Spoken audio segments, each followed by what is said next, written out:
Hello friends, आज की class बहुत ही इम्पोर्टेंट होने वाली है उन सभी छात्राध्यापिकाओं के लिए, साथ ही साथ जो बच्चे रिसर्च पे काम कर रहे हैं या जो बच्चे पीएचडी का एग्ज़ाम दे रहे हैं, पीएचडी मतलब एंट्रेंस देने वाले हैं, उनके लिए भी ये क्लास, जो बच्चे एमएड कर रहे हैं उनके लिए भी क्लास बहुत बहुत बहुत इम्पॉर्टेंट है।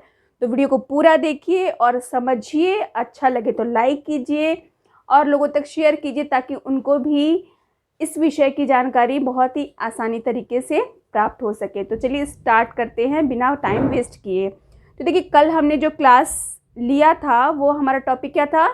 शैक्षिक मापन की अर्थ, परिभाषाएं, उसके हमने आवश्यकता देखी, उसके जो है उपयोगिता और महत्व को देखा, साथ ही साथ शैक्षिक मापन के सीमाओं को भी हमने अध्ययन किया। ठीक है, आज उसी कड़ी में हम लोग आगे बढ़ते हैं। लेकिन हाँ दोस्तों, एक विचार के साथ आज की क्लास स्टार्ट करते हैं कि देखिए, कहा जाता है ना कि पहचान से मिला जो काम होता है, पहचान से मिला जो काम होता है वो थोड़े समय का होता है, लेकिन काम से मिली जो पहचान होती है वो बहुत आपको प्रसिद्धि दिलाती है। तो यही विचार के साथ आज का क्लास स्टार्ट करते हैं। अर्थात आप पहचान से काम मत लीजिए, आप अपने काम से आप अच्छा काम करेंगे तो आपकी अपने आप पहचान बनती जाएगी। तो इन्हीं विचारों के साथ स्टार्ट करते हैं आज का क्लास। देखिए, शैक्षिक मापन का स्तर, शैक्षिक मापन का स्तर जो है, पहले समझ लेते हैं शैक्षिक मापन का स्तर है क्या। तो देखिए, एस स्टीवेंस ने शैक्षिक मापन के प्रत्येक स्तर के मापन की अपनी कुछ विशेषताओं या नियम तथा सीमाओं को बताया है, या कहते हैं कि जो शैक्षिक मापन जो स्तर होता है या प्रत्येक स्तर के मापन की अपनी कुछ विशेषताएं या कुछ नियम या कुछ सीमाएं होती हैं। ठीक है, अब इनके जो स्तर हैं वो भिन्न भिन्न प्रकार के हैं।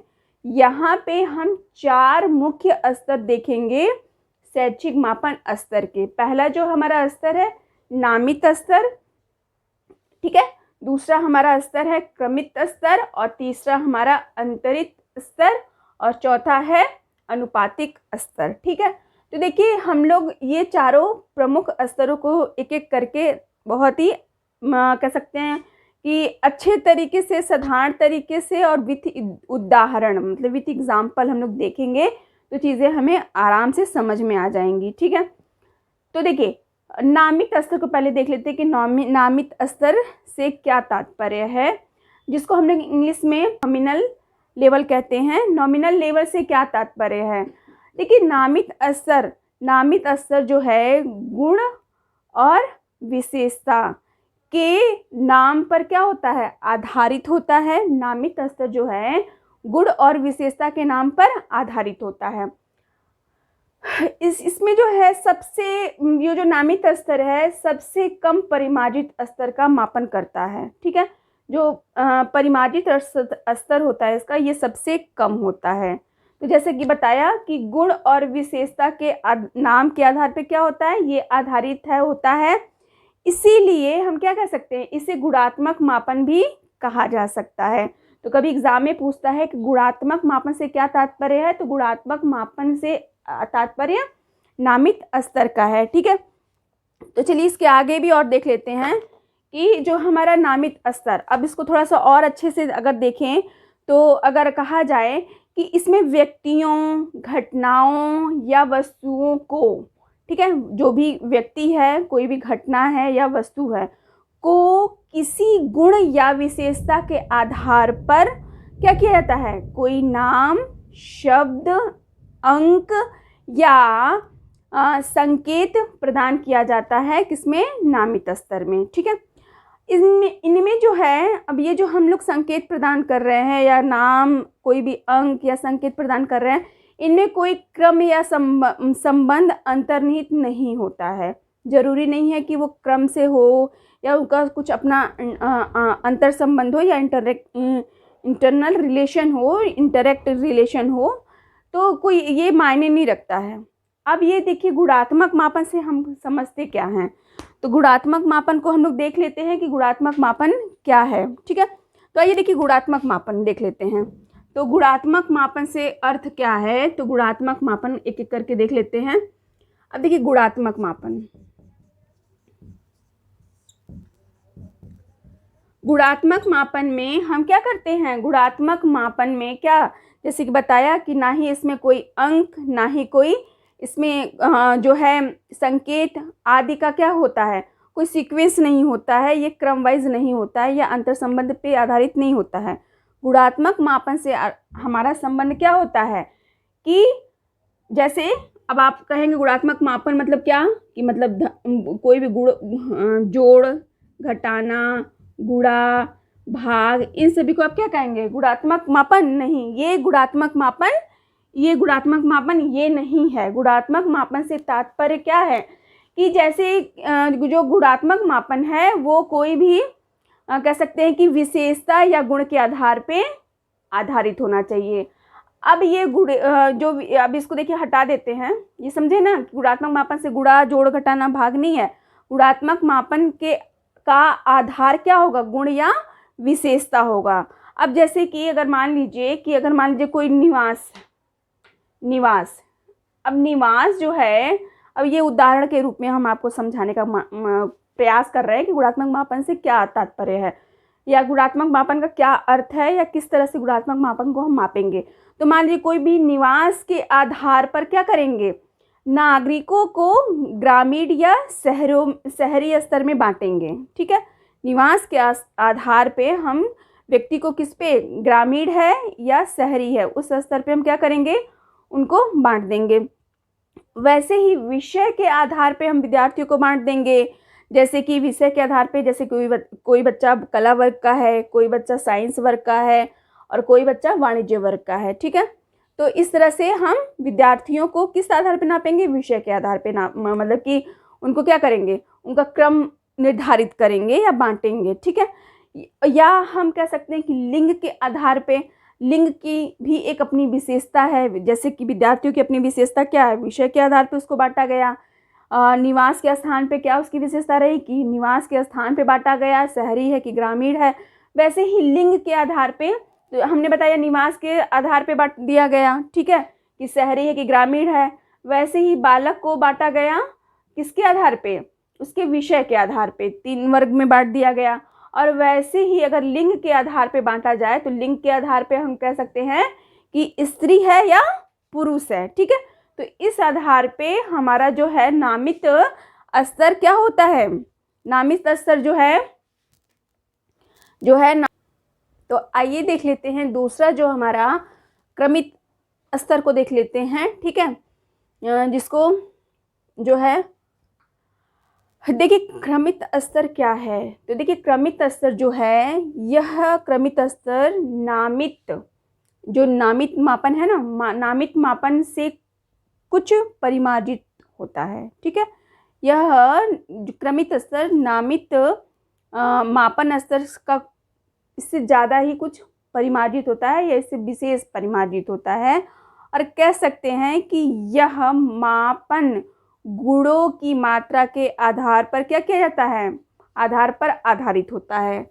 यह मापन जो है गुणों की मात्रा के आकार पर क्या होता है, गुणों की मात्रा के आकार पे, गुणों की मात्रा के आधार पर आधारित होता है, आधार पर आधारित होता है। ठीक है, आधारित होता है, जिसके कारण विभिन्न श्रेणियों या उप समूहों में एक निश्चित क्रम होता है। ठीक है, तो इसके जो इसकी मात्रा गुणों की मात्रा के आधार पर आधारित है, और जिसके कारण क्या होता है, जिसके कारण विभिन्न श्रेणियों या उप समूहों में एक निश्चित क्रम होता है।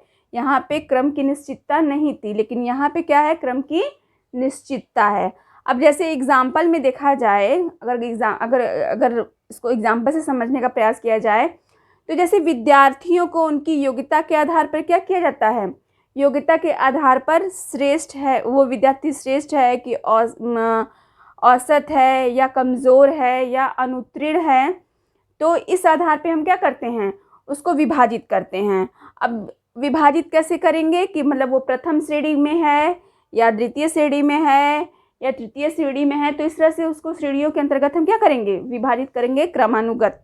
तो ये हमारा क्या हो गया, ये देखिए यहाँ पे ये हमारा क्रमित स्तर हो गया। ठीक है, तो दो तो हमने देख लिया। अब देखिए हम तीसरा जो स्तर है जिसे अंतरित स्तर कहते हैं या इंटरवल लेवल के नाम से भी जानते हैं इंग्लिश में, इसको देख लेते हैं कि अंतरित जो है नामित स्तर क्या है। तो यह नामित जो है स्तर, कौन सा, अंतरित नामित स्तर जो है या अंतरित स्तर, ये जो है नामित और क्रमित मापन से अधिक क्या होता है, परिमार्जित होता है। ये कम परिमार्जित होता है, ये उससे अधिक, और ये इन दोनों से अधिक परिमार्जित होता है। ठीक है, ये अंतरित जो मापन गुण की क्या है, अंतरित मापन गुण की मात्रा अथवा परिमाण है ना, मात्रा और परिमाण पर आधारित होता है। अर्थात अंतरित मापन जो है स्तर वो किस पे आधारित होता है, मात्रा और परिमाण पे आधारित होता है। ठीक है, पर आधारित होता है। साथ ही साथ कह सकते हैं कि इस प्रकार के मापन में क्या देखा जाता है, व्यक्तियों या वस्तुओं में विद्यमान गुण की मात्रा को इस प्रकार श्रेणीबद्ध किया जाता है, इस प्रकार से श्रेणीबद्ध किया जाता है कि प्रत्येक उपश्रेणी में अंतर समान रहता है। ठीक है, तो इसका जो है अगर हम बात कहें कि अगर उदाहरण अगर इसके बारे में प्रस्तुत करें, तो जैसे कि भाषा संबंधी विद्यार्थी को अगर योग्यता के आधार पे हम क्या करें, बांटे, जैसे भाषा के आधार पे क्या होगा, उनका वर्गीकरण किया जा सकता है या श्रेणीबद्ध किया जा सकता है। तो अब इसमें देखिए, आइए देखिए उदाहरण देख लेते हैं कि अगर उदाहरण के आधार पे अगर हम देखे जाएं, तो जैसे अगर उदाहरण की बात की जाए तो उदाहरण जो है देख सकते हैं कि विद्यार्थी जो है उसको क्या कर सकते हैं, विद्यार्थी को योग्यता के आधार पे, अब योग्यता के आधार पे हम कैसे उसको बांट सकते हैं, तो योग्यता के आधार पे हम क्या करेंगे, अंक प्रदान करेंगे, योग्यता के आधार पे अंक प्रदान करेंगे, अंक। अब ये अंक जो है, अंक क्या बताएगा, उस विद्यार्थी का श्रेणी बताएगा या श्रेणी के आधार पे हम बांट सकते हैं। जैसे मान लीजिए एक हमने ये बना दे, यहाँ पे एक श्रेणी बना दी, मान लीजिए बांट दिया, और विद्यार्थी ए है, बी है, सी है और डी है। ठीक है, तो कुछ विद्यार्थियों को 100 से 80 के बीच में नंबर मिले, कुछ विद्यार्थियों को 80 से, या कह सकते हैं कि हाँ 70 से मान लीजिए, या कह सकते हैं कि आप अगर मान लीजिए 70 से, अगर मान लीजिए कुछ विद्यार्थियों को 100 से 80 के बीच में नंबर मिल रहा है, तो कुछ विद्यार्थियों को 70 से 60 के बीच में अंक मिल रहा है, कुछ विद्यार्थियों को कह सकते हैं कि 50 से 40 के बीच में मिल रहा है, और कुछ विद्यार्थियों को 30 से मान लीजिए 20 के बीच में अंक मिल रहा है। तो ये सब श्रेणी वाइज क्या हो गए, विद्यार्थी हमारे बट गए, और श्रेणी के आधार पे या अंकों के आधार पे हम क्या करेंगे, उनको श्रेणी प्रदान करेंगे, किस श्रेणी का विद्यार्थी है, प्रथम श्रेणी में आया, द्वितीय श्रेणी में आया, या तृतीय श्रेणी का विद्यार्थी या अनुत्तीर्ण विद्यार्थी है। ठीक है, तो ये हो गया हमारा आंतरिक स्तर। ठीक है, तो ये देखिए ये हो गया हमारा आंतरिक स्तर। अब आइए देखते हैं हम जो है अनुपातिक। तो देखिए चौथा जो हमारा और लास्ट जो हमारा स्तर है वो अनुपातिक स्तर है। अनुपातिक मतलब कि रेशियो लेवल का है। ठीक है, अब इसे हम देख लेते हैं। ये जो अनुपातिक स्तर होता है ये नामित, क्रमित और अंतरित जो है स्तर से सबसे क्या होता है, सर्वाधिक परिमार्जित स्तर का मापन होता है। ठीक है, इस प्रकार के मापन में क्या होता है, इस प्रकार के मापन में आंतरिक मापन के सभी गुण और वास्तविक शून्य निहित होते हैं। वास्तविक शून्य या कह सकते हैं कि परम, वास्तविक को हम परम भी कहते हैं, तो शून्य की संकल्पना इसमें निहित होती है। अब आप कहेंगे कि परम शून्य या वास्तविक शून्य क्या है, तो देखिए परम शून्य वास्तविक शून्य से क्या मतलब है। परम शून्य या वास्तविक शून्य से मतलब है कि जिस प्रकार कोई गुण पूर्ण रूपेण अस्तित्व विहीन होता है। ठीक है, कोई जिस प्रकार कोई भी गुण होता है वो पूर्ण रूपेण क्या होता है, अस्तित्व विहीन होता है, तो कोई अस्तित्व नहीं होता है। ठीक है, अस्तित्व विहीन हो वही हमारा क्या हो जाएगा, पूर्ण या कह सकते परम या वास्तविक स्तर कहलाता है। तो आप समझ गए कि ये आंतरिक मापन स्तर के सभी गुण हो जाएंगे और हमारा परम शून्य, इन दोनों का मिला जुला रूप क्या हो जाएगा, इन दोनों का मिला जुला रूप हमारा अनुपातिक स्तर या रेशियो लेवल कहलाता है। ठीक है, अब इसमें रेशियो का अगर हम एग्जाम्पल देखें तो रेशियो स्तर से क्या तात्पर्य है या इसके कौन कौन सी एग्जाम्पल हैं। तो अब इसमें देखिए अनुपातिक स्तर में हमारे लंबाई भी हो जाएगी, चौड़ाई भी हो जाएगी, भार भी हो जाएगा, दूरी भी हो जाएगा।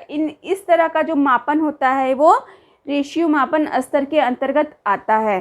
तो इस तरह से हम लोग जो है मापन के विभिन्न स्तरों को आज हम समझने का प्रयास किए और इनके कौन कौन से इनके अंदर गुण हैं और इनके विभिन्न उदाहरणों के माध्यम से हमने इसको देखा कि ये नामित स्तर क्या है, क्रमित स्तर क्या है, अंतरित स्तर क्या है और अनुपातिक स्तर क्या है। ठीक है, तो थोड़ा सा समझिए, थोड़ा सा अगर और भी इसको नहीं समझ में आ रहा है तो 2-3 बार वीडियो को देख लीजिए, और अगर और भी नहीं समझ में आ रहा है तो बुक्स उठाइए और थोड़ा बुक को भी तो आप थोड़ा सा डिटेल में देख लीजिए, तो चीज़ें आपको समझ में आ जाएंगी, मेरा पूरा विश्वास है। ठीक है, तो इन्हीं विश्वास के साथ आज का क्लास समाप्त करते हैं और मिलते हैं इसी को और भी आगे हम लोग देखते हैं अगली क्लास में कि शैक्षिक मापन के चर कौन से हैं और शैक्षिक मापन के आवश्यक तत्व कौन से हैं।